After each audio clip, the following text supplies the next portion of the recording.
So hello and welcome to Coffee and Comebacks. And today I'm joined by Charlie Hodgson. Many of you will know Charlie as an ex-professional England rugby player. And not only did he play for England, he also played for Sale, for Saracens and for the Lions. So we are going to spend some time hearing from Charlie about his rugby career and the challenges that he faced during that time. But Charlie retired from rugby in 2016, and Charlie's also going to talk to us about the challenges he's faced through transition and also in terms of how he's brought those lessons into his life in a post-professional sports world. So Charlie, thank you for joining us today. And as is tradition on Coffee and Comebacks, we're going to start with asking, who is Charlie Hodgson? So please, over to you and tell us who you are. Well, good morning. Thanks for having me on. Yeah, you've touched on it, really. I am an ex-professional sportsman. I retired in 2016, as you say. I grew up in the north. Rugby league actually was the sport I tended to watch every single week. So they were my influences actually from a sporting point of view. But played rugby union, so it was kind of a funny balance. But so I grew up in the north, youngest of 3 children. But now we're down south. We always thought we'd move back up north at the end of my playing career, and we've stayed. So I live just outside St Albans. Married, I have 5 children. It's carnage, it's chaos. And that's an achievement, a challenge in itself. Yeah, we went for a 4th, and we had twins. Somebody was playing a good joke on us, so we had twin boys at the end. So, but yeah, and been through the major transition of sport into the real world. But even in the last few years, it feels like there's been a few more transitions along the way, and I'm sure there's going to be more as well.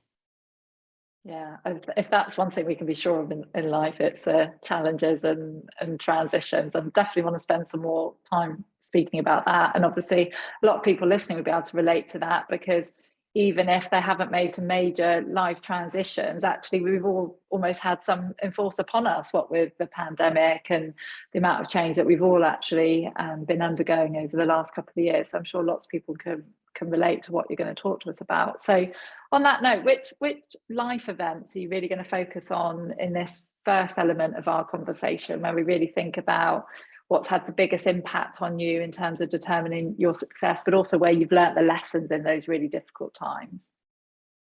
I suppose there are 2 real life events, I suppose, to speak about. One of which is from my playing career, and the second one is around that whole transition piece, really. And if I touch upon the rugby side, those of the of you that have followed rugby and do know it, my international career was never quite plain sailing. It was, I never really took to it like a duck to water. Part of that I would blame on the fact that I actually got capped when I was 21 years old. It was the week of my 21st birthday, and I think I look back and go, mentally I was definitely not ready for it. You never turn it down, of course you don't, but mentally I was certainly not ready for that moment, for it to come. And there's one occasion in 2004 where we played against Australia, where I was goal kicking penalties that unfortunately didn't go over, and there were a couple of players from the Australian team who gave me a little bit of stick during the game when I was lining up to take my kicks, typical Australian sledging. And I struggled to deal with it, if I'm being brutally honest. I struggled to deal with it, and I for all my, I don't know whether it's the wrong thing at the time. I certainly thought it was the right thing at the time, but I was too honest with my own appraisal of my performance to everybody, really, including the press. After the game, you obviously have to speak to the media, and Sunday papers, everything just seemed to blow up in my face. That I bottled it, that I choked, that I didn't deserve to play for England ever again. And this sort of tag seemed to follow me around for months, if not years, really, all off the back of one game, one performance. And it was quite hard to take. It was, as I said, I am northern. I'm from like a traditional northern stiff upper lip family. My family certainly never tended to show emotions around each other. My wife now still calls me an emotional retard, which, to a point, I've certainly worked in it with my own self-development over the last few years. But so it almost forced me, and I say forced me, almost caused me to go into my shell even more. I consider myself an extroverted introvert. I love being around people, but I also like my own space. but I dwell on things a lot. I sit and think before they actually come out of my mouth, and it's probably the worst thing that could have happened at that time, because I just I don't know, I went into this coping mechanism. I'll just sort it out myself, when actually probably could have shared it with the right people, but chose not to. And I think then you sort of move forward, and then you become really protective over what you're saying to people and who you're saying it to. And like the media, from a media point of view, they got what they, I said not really what they wanted, but they got a very, very basic answer from me, because off the back of that, I was just like very, very protective of what I was going to say. And I sort of built this dome around me, and that impacted me both professionally and personally. Really, it was really quite hard to cope with. So that was I suppose the challenging thing. And then you sort of make your way through your career, you learn from those things, and you come out the other side. And what I'm really interested in when you talk about there is you've got all of these external influences, as you say, and the comments, and you're creating this almost armor around you. But then how did you cope with that internally in terms of your own self-belief? Well, there are a number of things, really. I think the first one is I had to keep reminding myself that one performance didn't make me a bad player. And I think it's very easy to get bogged down with those things. And I always reminded myself, well, the reason why I'm here is because I'm good enough. And otherwise they wouldn't pick me, they wouldn't select me. I wouldn't be a professional sportsman. I wouldn't be playing for England. So that was always something that I kept reminding myself. Secondly, was surrounding myself with the people that I knew backed me, from friendships to coaches, and choosing the right coaches to learn from and to be mentored by, and knowing that actually if I was going to say something, it wouldn't impact me and my selection. So that was the second thing. And the third thing, actually, which is quite easy to consider, really, is having a little bit of perspective on the whole thing. Since having children, I suppose that gives you perspective on life in general.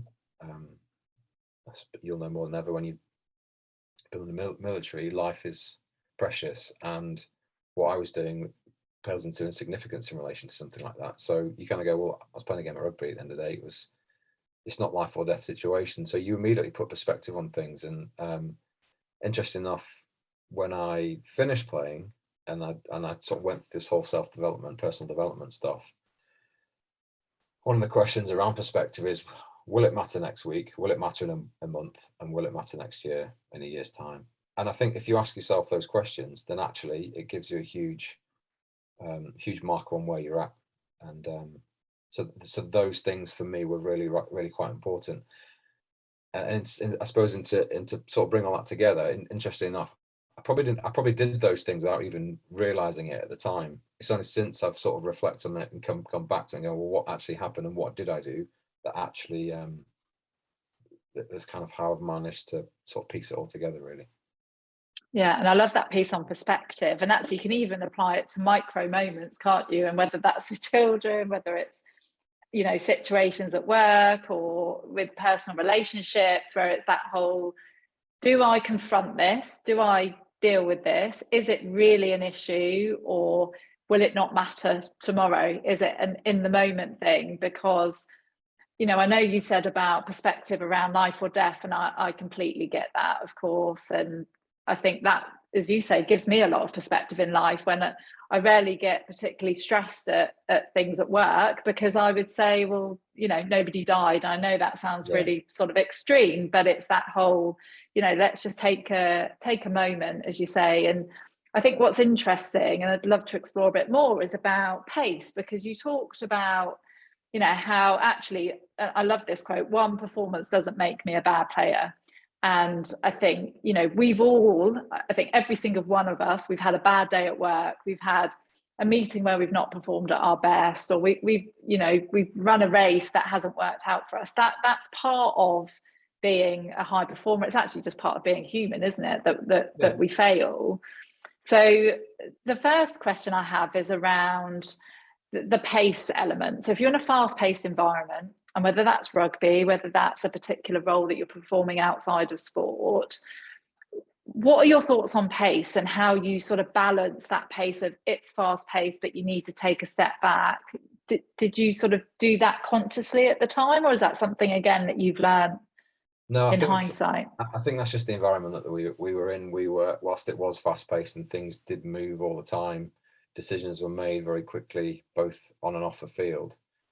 The important thing that was always coming back to reflecting on what is actually going on and whether it's the right decision or not. Because I think there's a risk sometimes of having that fast pace, of just getting carried away with it and just going with it without actually stepping back and going, hold on a second, we need to put our foot on the brake here and go, what is going on? Are we learning, and are we actually going to learn something from this?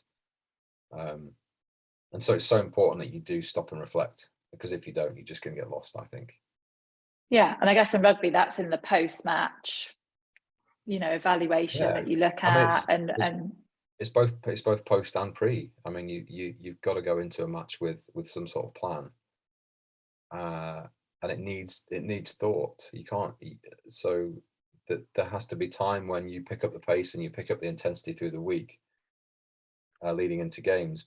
But perhaps at the start and towards the end, when things are a little more reflective and a little slower pace, because you're then starting to, I suppose, engage your cortex rather than your brain, than you are your body. So that's kind of the most important thing, really. So just in terms of the different stages that you spoke about there, so preparation, obviously during the match itself, and then post-match, and I guess the same during training sessions as well. There's a term we always use in the military: it was no plan survives contact. And I imagine, having watched rugby this weekend, and I'm sure many of you also did, where we saw that the plan didn't go to plan. How did you learn from that? How did you deal with things in the moment in terms of when things weren't going to plan on a tactical level, and not just on that sort of bigger picture, week to week, month to month level? I think some of that just comes down to experience, and whether that's individually or whether that's surrounding yourself with people who do have the experience. Ultimately, not me as an individual, I'm not going to have all the answers. So during games, I think there was always moments. You always had moments to be able to ask questions, whether that was breaks in play through injury, whether that was penalties against you and they're going for goal, or whether they score a try against you. There's always that opportunity to ask the question, and to start to come up with a new plan of what that should look like. So I think it's important that you're able to ask those questions quickly and I'll act upon it immediately. I think, but like I say, I think it's for me, a lot of that comes through experience of being involved in those situations before, to be able to make those decisions. So thanks for sharing those real honest challenges that you experienced during your career. But you did mention at the start around the transition side, when you decided to retire from the sport and then move outside of professional rugby. So could you talk us through what that period looked like, how you reached that decision, and then also the challenges that you've faced since making that decision and the lessons that you've learned? So I retired because my body was starting to fall apart. I think mentally I probably could have carried on playing, and lots of people do say to you, just play as long as you can because you're a long time retired, which I fully appreciate. But for me, it was more a case of having that consistency from physically being able to carry on, and that was one thing I struggled with. So it was the right time to go. It coincided with an opportunity that Saracens presented me to become like sort of head of scouting / recruitment for them, which was an amazing opportunity. I was in that role for a year. It actually coincided with my wife needing a hip replacement at the end of that year, actually. So I just felt the role wasn't quite going to plan the way I felt I wanted it to go. My wife needed this hip replacement. I thought, it's an opportunity to sort of walk away and start afresh. And the one thing that I always enjoyed doing as a player was the sort of mentoring, coaching piece. Now, I didn't want to go into professional rugby coaching because you are very much immersed in that world, 48 weeks a year, 24/7. There's no real breaks, no real switch off from it. So for me, the next best thing was, how can I use my my experience in professional sport and an elite environment, can I take that into a different environment, and started to explore the world of coaching within business, and spent a couple of years doing that before COVID hit, and everything that was lined up for that year just was completely wiped away. So that was like, so that was a bit of a shock, if I'm being honest, because I built up to a point where I was really happy with the way that third year was going to work, but it all just fell away completely. And interestingly enough, I kind of moved into the sort of the well-being space, the stress and resilience performance space, and for me, I was looking at going, this is like the perfect opportunity for people to talk about this. But yet it was the first thing that was taken away, because of course there was so much unknown. It was just like, well, we want to make sure that we can just look after, like, keep our employees and keep our businesses going. So I think when you're talking about external coaching, talking about well-being, sometimes can be seen a little bit fluffy, and I think people were like, nah, we're not talking about it at the moment. So understandably, so I was left sort of trying to figure out what next. I actually did a speech for a medical device company at the start of that year before COVID hit. I kept in touch with the MD, and he said to me at the time, he said, if you ever think about a career change, I'd really recommend medtech sales. It suits your personality. It's not transactional sale. You need to be in theatre with surgeons. You need to advise on products that you've sold. It's much more relationship based. And so obviously towards the end of that year, the first year of COVID, I was like, well, I need to find something, and sort of explored that world, and ended up working for Smith & Nephew as a territory manager, and now as an account manager. So but that was just 6 years down the line, and even thinking about the challenge that you face, like, I don't really think anybody can prepare you for that change. You go from an environment where told where to be, what to do, what to wear, what to eat, all of these things. Your schedule is programmed for you. You don't have to think, which is bad, which is very bad, because you never actually grow up. So it's like from being a schoolboy right the way through to 35, 36 years old. And I finish and I'm going, what the hell, I have to manage my own diary. This doesn't make any sense. So there was definitely challenges in that sense. Physical challenges, because I could feel my body falling apart even more. You don't have the access of healthcare that like you do when you're playing. And this whole thing of trying to start a business from scratch when I kind of knew nothing about it, in a world that I knew nothing about. So I suppose the learnings from my playing career really just sort of helped me get through those, in the sense of this whole sort of resilience piece, because ultimately you've got to keep going. For me, there was always knockbacks. There's always people that don't want to speak to you. You go from, actually, interesting enough, you go from being somebody who anybody, well, not everybody, lots of people want to speak to you because of what you did. You leave that world, and then actually nobody wants to speak to you, or if they do want to speak to you, they want to use you for your contacts that you've gained. And so there's a real fine balance of working out who again to speak to, and having lots of different knockbacks along the way. So that resilience that I gained as a player certainly has helped me in many things that I've done since. Yeah, and it's interesting you talk about the lifestyle side of it, because it's a bit like the military as well, isn't it? And a number of different roles. It might be in medicine. You know, you've spoken about you're now in the med tech space, and actually, again, it's a lifestyle. You know, you've got a structure. There might be shifts. There are just things that you have to do, things that you have to wear. There are procedures, and your life is governed by those procedures, those processes, that timetable, and that structure. And then when you move into a world where, of course, there is some structure, but actually it's a lot more free flowing.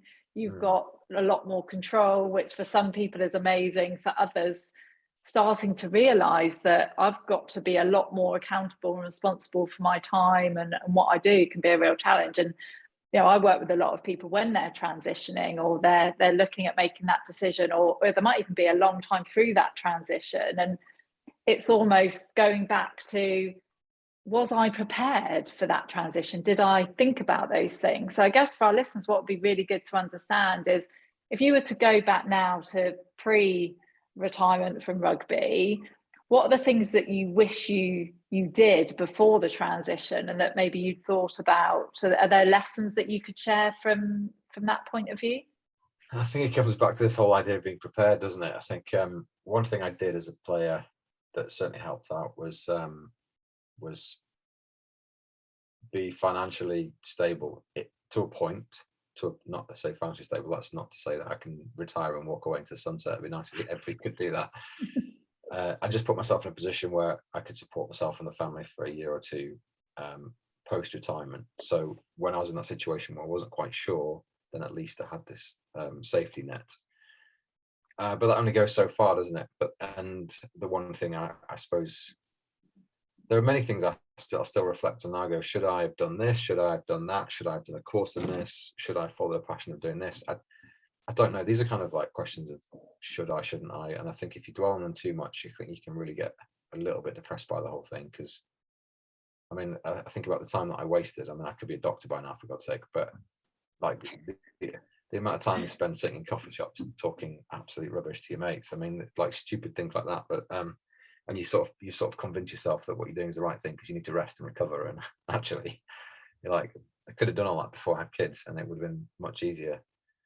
Hindsight's a wonderful thing, though, isn't it? Of course it is. You can always beat yourself up for stuff like that. But I think, to our point in our conversations that we've had recently around what the types of things that you look for within a role, is it working with people? Is it having control?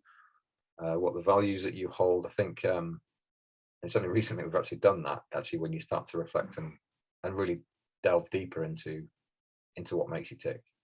Because it's very easy to just choose something and go, oh, I'm just going to crack on and do that. So I think the biggest learning for me would perhaps have been spend more time on the things that did make me tick, finding the values that I can that match mine, finding the value of the company that match my own, and kind of taking it from there, really. Yeah, and I think I would probably say that I'm one of those people that fell into my career, if that makes sense. When I left the military, I always knew I wanted to join, and then when I left, I had so many options. It was almost too difficult to choose where to go. And I think lots of people that have come from high performance environments can find themselves in a space where they're just sort of almost falling into the next thing, rather than take that step back and, as you say, think about what sort of environment do I want to be part of, what sort of organisation, and what sort of role would suit me and my personality, and how do I sort of go for that rather than fall into the sort of thing that might be right in front of me. So I think that's a really good point around being prepared and really giving it some thought. So is there anything else that you would share in terms of lessons learned and challenges, not just in terms of the transition, but what you've learned in the last few years? I think this whole idea of being comfortable being uncomfortable, which isn't very nice. There's been many occasions in my new role where you are faced with things breaking in theatre and everybody looks at you to fix it, even though I actually haven't got a clue what I'm doing.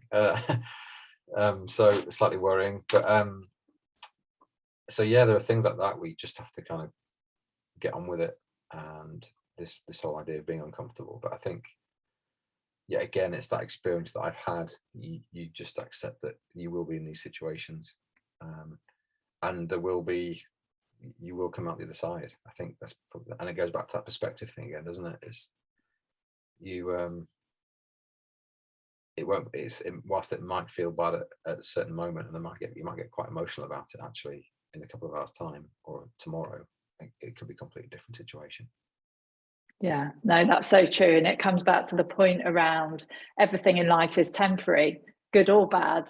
Nothing stays the same. Things always change. And it's being able to recognize that some feelings or situations are fleeting, and how do you get to the other side of those? So yeah, really good point there.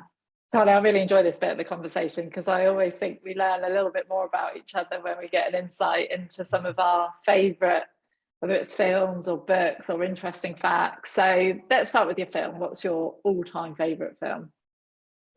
Perhaps this is a little bit generic and probably the same as many others, but for me, favourite is Shawshank Redemption. I find it just a really easy watch, but just unbelievably clever.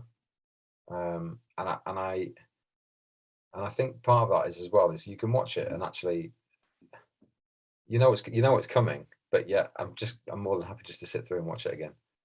And you always get something else from it as well, don't you? Like impacts you really profoundly whenever you watch it. Yeah.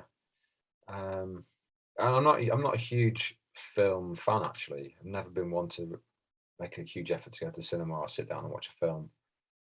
Ever since I was a kid, I always wanted to be outside running around, so I find it hard to sit down and settle down and watch.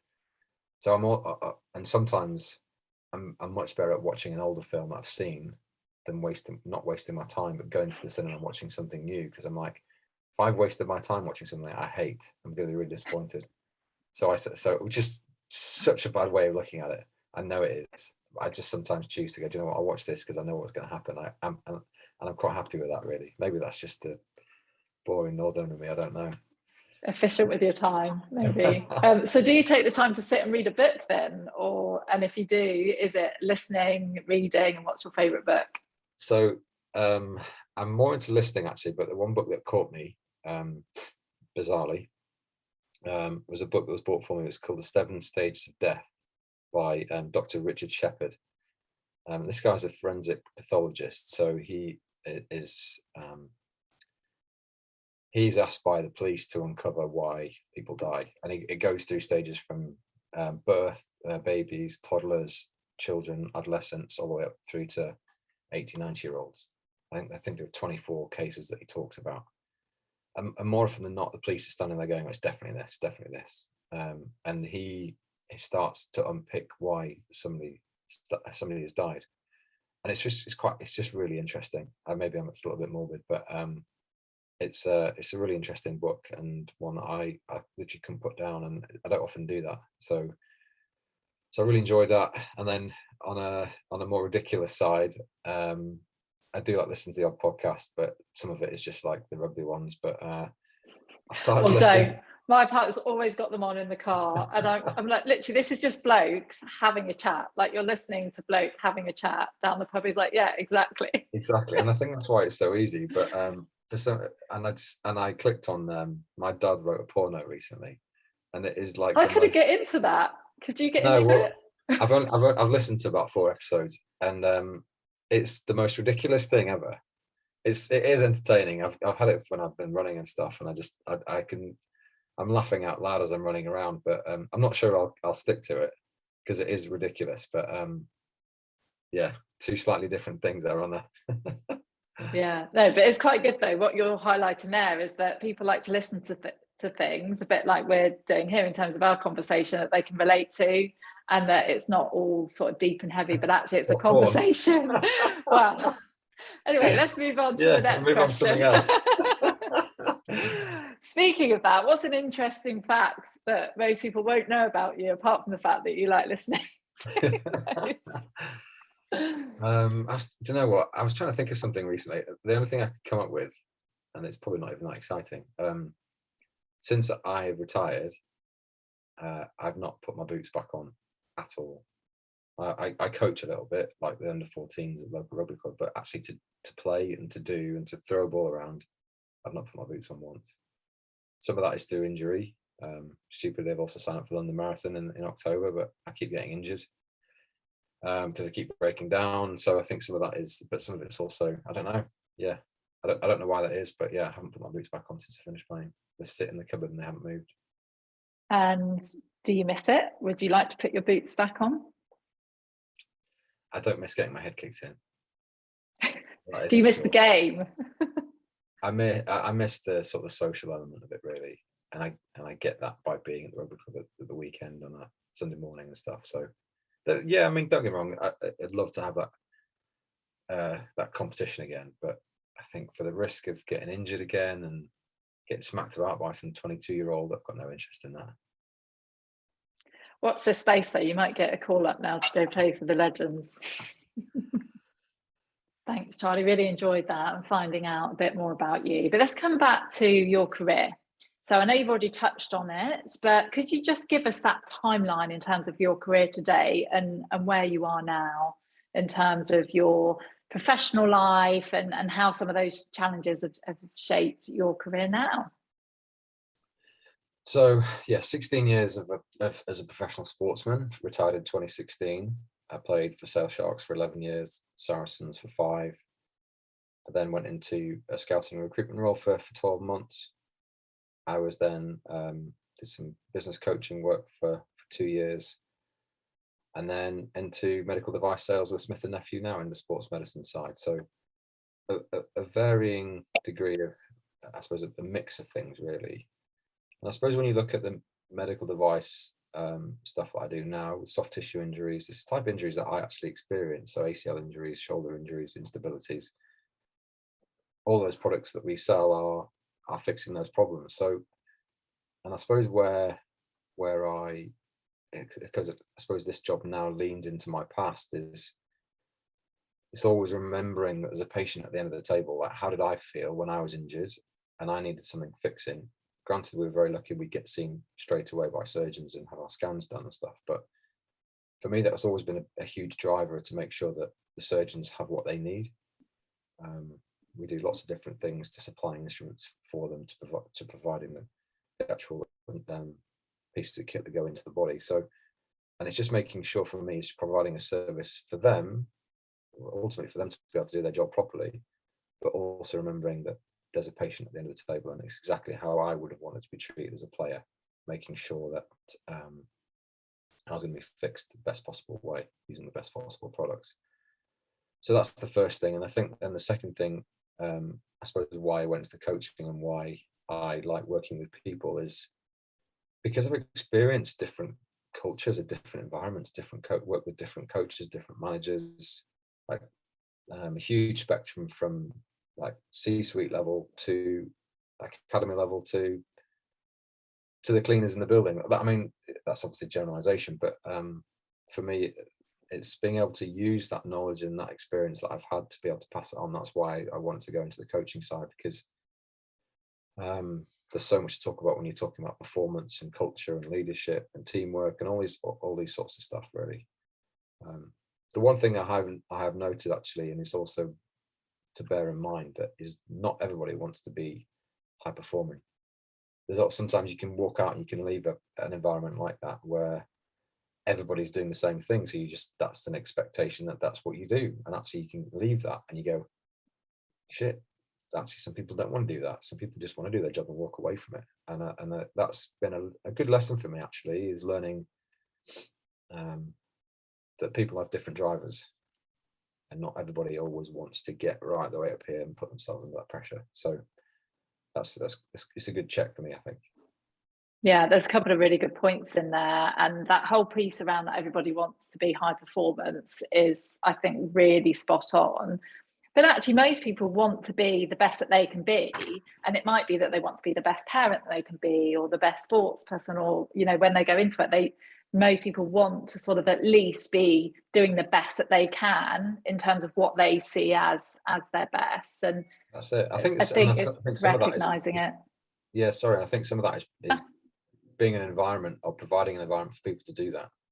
And that's ultimately where I heard something interesting from Simon Sinek actually yesterday. He was talking about same person doing the very same job but in different places, was a completely different character because of the environment that he was in.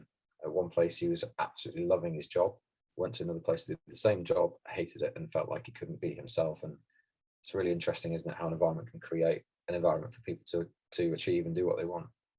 Yeah, I always say environment's everything, whether that's as you say, it could be your home environment, it could be the school environment for your children. If your children aren't in the right school, I've seen it with one of my own children actually, who, for a number of years, we always thought, oh, actually, he's probably never going to be that great in terms of academic, really sporty, got a tutor, that sort of thing, goes into the right school, flying, reaching the top of all the exams and that sort of thing. You think that's down to environment, like they're surrounded by the people that work for them. And I think that's the same in our professional lives, isn't it? You'll know from, I'm sure, rugby teams, if you're in the wrong team for you, and when I say wrong team, in terms of what's going to bring out the best in you, then obviously you might not perform at your best in that team. So it's a really crucial point.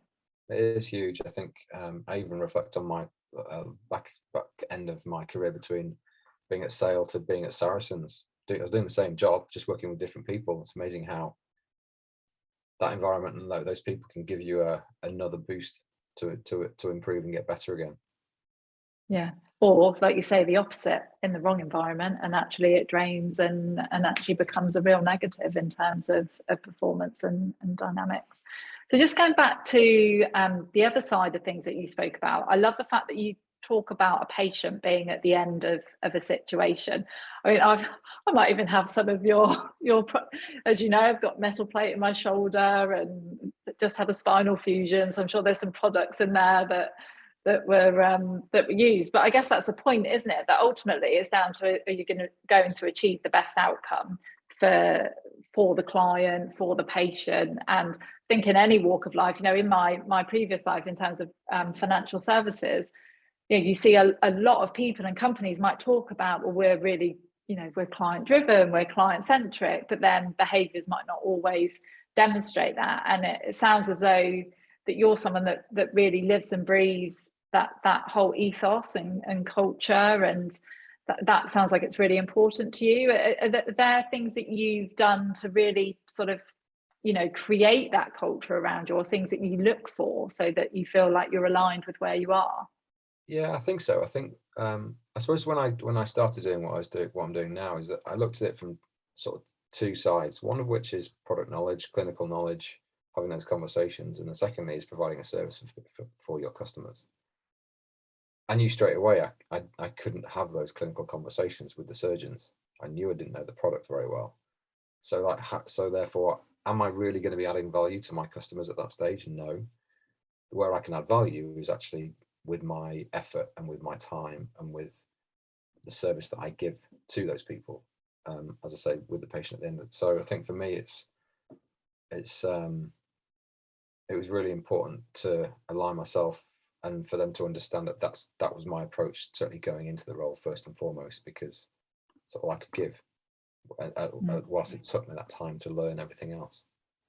Yeah, no, that's brilliant. So recognizing, I think that's a great message again, recognizing where you can add the value and where you can't, and where others in the team might bring in, again, going back to rugby, you know, it's about knowing where you're going to be best placed to make a positive impact on the pitch versus another player that might be better placed. So I think that's brilliant. In terms of achievements then, so when we were preparing for this conversation, if you don't mind me sharing with our listeners, one of the things that you said was about maybe not taking the time yourself to really look back on your achievements. So it'd be great if we could do that today, in terms of really look at some of those amazing achievements that you have achieved. And let's face it, becoming a professional sports person is a great achievement. I mean, so many people aspire to do that and don't achieve it. So I think it's amazing that you reached that achievement. But just going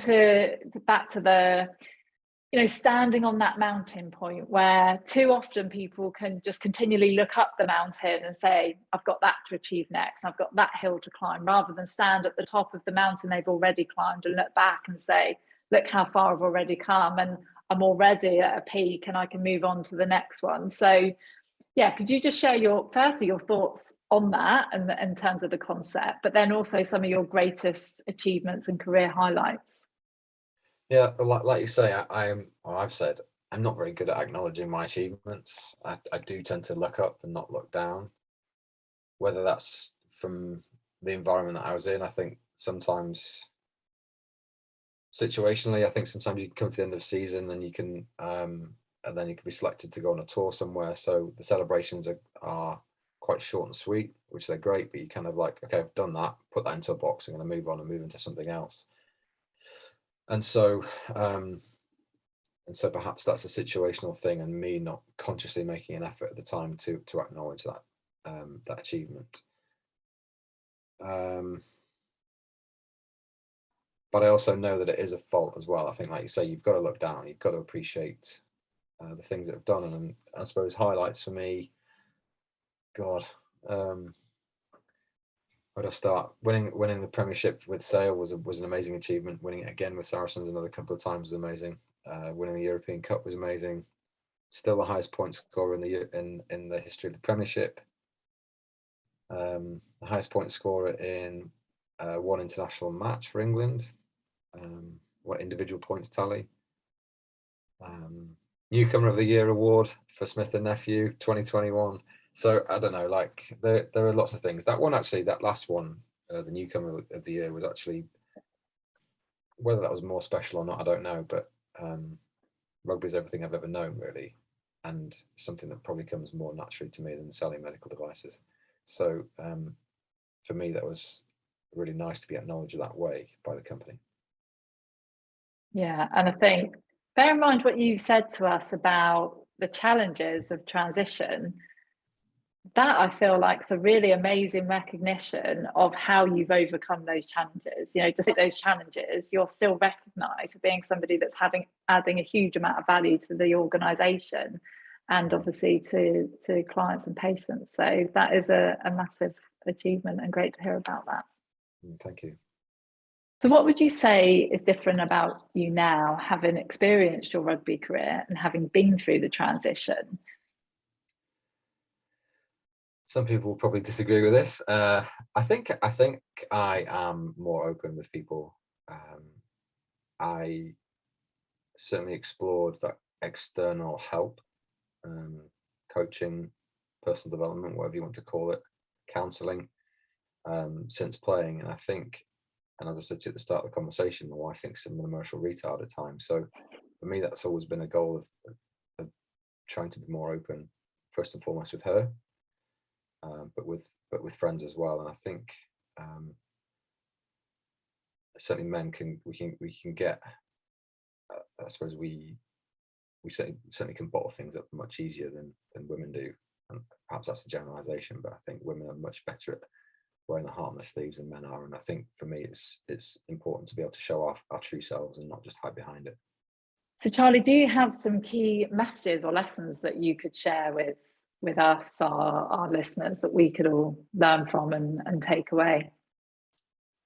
Well, I suppose these are key things that I've picked up, and perhaps some people will recognize them within themselves, and some will just go, do you know what, it's not for me. But I think for me, my main takeaways were this idea of control and controlling what you can control, and that is really important. I think when you can get stressed in a job, you can, or with situations, it's very easy to blame or get heads up about something that you literally can't control and you can't do anything about. So for me, that's been really important from my rugby career right the way through to what I'm doing now. Secondly, it's around being honest with yourself and with each other, and that's the environments that you're in.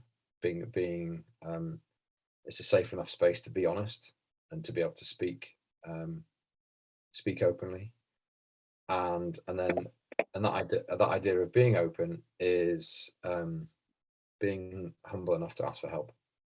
I think we all need help. We all need to talk to each other, and the more we do of that, the better we become. It's very easy sometimes to sit and listen to people and of the challenges that they perhaps have gone through, and sometimes it looks like people have got it all together. I think it's important that we all recognise that we're all in our own little race, and I think it's very easy to get drawn into like the whole social media thing and seeing what other people are doing, and that in itself is a challenge to not get dragged into another person's world about how successful somebody might look.